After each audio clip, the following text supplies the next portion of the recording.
నమస్తే పిల్లలు. మళ్ళీ యోగజ్యోతి మీ ముందుకు ఒక అద్భుతమైన కథను తీసుకొస్తున్నది. ఈ కథ శ్రీమద్ భాగవతం నుండి. ఈ కథ గజేంద్ర మోక్షం, ఒక ఏనుగుల రాజు యొక్క కథ. ఈ కథ మనకి నిజమైన శరణాగతి, దైవానుగ్రహం గురించి చెప్తుంది. భగవంతునికి సంపూర్ణ శరణాగతి ముక్తికి మార్గమని నేర్పిస్తుంది. గజేంద్ర మోక్షం భగవంతుని రక్షించే దయను మనకి వివరిస్తుంది. పూర్తిగా శరణాగతి పొందిన వారిని దేవుడు ఎల్లప్పుడూ రక్షిస్తాడు.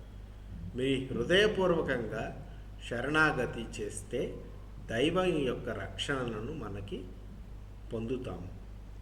ఈ కథ ఒక ఏనుగుల రాజు యొక్క కథ. ఈ ఏనుగుల రాజు పేరు గజేంద్రుడు. గజేంద్రుడు ఒక ఏనుగుల రాజు. అతను ఒక శక్తివంతమైన ఏనుగు రాజు. అతను తన పెద్ద మందతో సంతోషంగా జీవించేవాడు. చల్లగా మెరిసే సరస్సులో విశ్రాంతి తీసుకోవడం అతనికి చాలా ఇష్టం. చక్కగా హాయిగా తన మందతో అతను జీవితాన్ని గడుపుతూ ఉన్నాడు. అలా ఉండగా ఒకరోజు ఒక ముసలి యొక్క క్రూరమైన దాడి చేసింది. గజేంద్రుని కాలిపై ముసలి దాడి చేసింది. గజేంద్రుడు ఆ ముసలితో అవిశ్రాంతంగా పోరాడాడు, కానీ తప్పించుకోలేకపోయాడు. ముసలి అతని కాలిని పట్టుకొని లాగుతున్నది. ఏనుగు ముసలిని లాగుతున్నది. ఇద్దరి మధ్య పోరాటం భీకరంగా సాగింది. గజేంద్రుడు అలిసిపోయాడు. అతను తన శక్తినంతా కోల్పోయాడు. అతని ఏనుగు స్నేహితులు కూడా అతనికి సహాయం చేయలేకపోయారు. గజేంద్రుడు సరస్సులో ఒంటరిగా ముసలిని ఎదుర్కొన్నాడు. అతని శక్తియుక్తులన్నీ ఉపయోగించి ముసలితో పోరాడి పూర్తిగా అలిసిపోయి శక్తినంతా కోల్పోయిన తర్వాత అతనికి భగవంతుడు గుర్తుకు వచ్చాడు. అప్పుడు అతను సహాయం కోసం భగవంతుడిని ప్రార్థించాడు. గజేంద్రుడు భగవంతుడిని సహాయం కోసం ప్రార్థన చేశాడు. గజేంద్రుడు తన హృదయంలో దేవుడిని గాఢంగా స్మరించాడు. అతను దైవం యొక్క జోక్యం మరియు సహాయం కోసం పిలిచాడు. మోక్షం కోసం ప్రార్థనలో ఒక కమలాన్ని అర్పించాడు.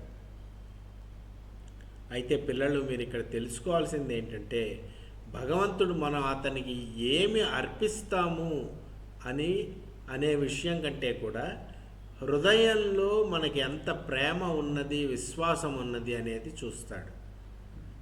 అందుకే భగవద్గీతలో 9వ అధ్యాయం 26వ శ్లోకం ఇది చెప్తుంది. నిజమైన భక్తి సమర్పణ ఎలా ఉండాలంటే, ప్రేమతో సమర్పించడం నిజంగా అంగీకరించబడుతుంది. నైవేద్యం ఏం పెట్టామని కాదు, నైవేద్యం కంటే భక్తి ముఖ్యం. దేవుడు మీ హృదయంలోని నిజాయితీని విలువైనదిగా భావిస్తాడు. దైవానికి ప్రేమను అందించడంపై దృష్టి పెట్టండి. ఏం నైవేద్యం చేశామనేది ఇంపార్టెంట్ కాదు. భగవద్గీత 9వ అధ్యాయం 26వ శ్లోకంలో భగవంతుడైనటువంటి శ్రీకృష్ణుడు ఇలా చెప్తున్నాడు: పత్రం పుష్పం ఫలం తోయం యోమే భక్త్యా ప్రయచ్చతి తదహం భక్త్యుపహృతం అశ్నామి ప్రయతాత్మనః. అనగా అర్థమేంటంటే, ఎవరైనా నాకు ప్రేమతో భక్తితో ఒక ఆకును కానీ, ఒక పువ్వును కానీ, ఒక పండుని కానీ, ఏమీ లేకపోతే కొంత నీటిని కానీ నాకు అందజేస్తారో, అర్పిస్తారో, నేను చాలా సంతోషంతో దాన్ని ఆరగిస్తాను. వారి ప్రేమయే నాకు ముఖ్యము అని భగవంతుడైన శ్రీకృష్ణుడు చెప్తున్నాడు.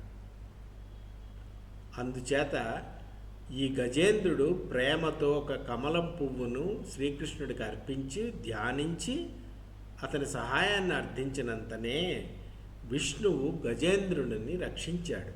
విష్ణువు గరుడారూఢుడై గరుడిని నెక్కి స్వారీ చేస్తూ వేగంగా వచ్చాడు. అతను గజేంద్రుడిని మొసలి పట్టు నుండి విడిపించాడు. విష్ణుమూర్తి గజేంద్రుడికి అంతిమ విముక్తిని అనుగ్రహించాడు. అంతేకాదు, భగవంతుడి యొక్క కరుణ ఎలా ఉంటుందంటే, ఆ భగవంతుడైన విష్ణువు మొసలికి కూడా అంతిమ విముక్తిని అనుగ్రహించాడు.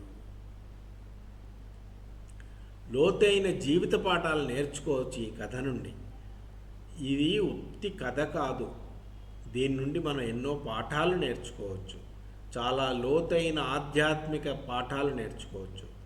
ఈ సరస్సు మన సంసారాన్ని సూచిస్తుంది, ఈ ప్రాపంచిక చక్రాన్ని సూచిస్తుంది. ఏనుగు జీవాత్మ మరియు అతని అహంకారాన్ని సూచిస్తుంది.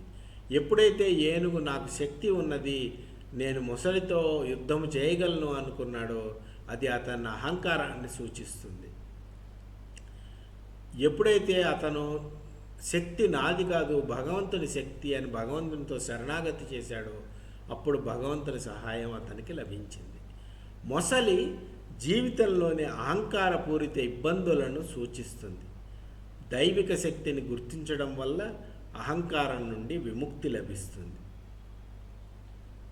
ఇదే భగవద్గీతలో శ్రీకృష్ణుడు 18వ అధ్యాయము 66వ శ్లోకంలో ఇలా చెప్తున్నాడు: సర్వధర్మాన్ పరిత్యజ్య మామేకం శరణం వ్రజ, అహం త్వాం సర్వపాపేభ్యో మోక్షయిష్యామి మా శుచః.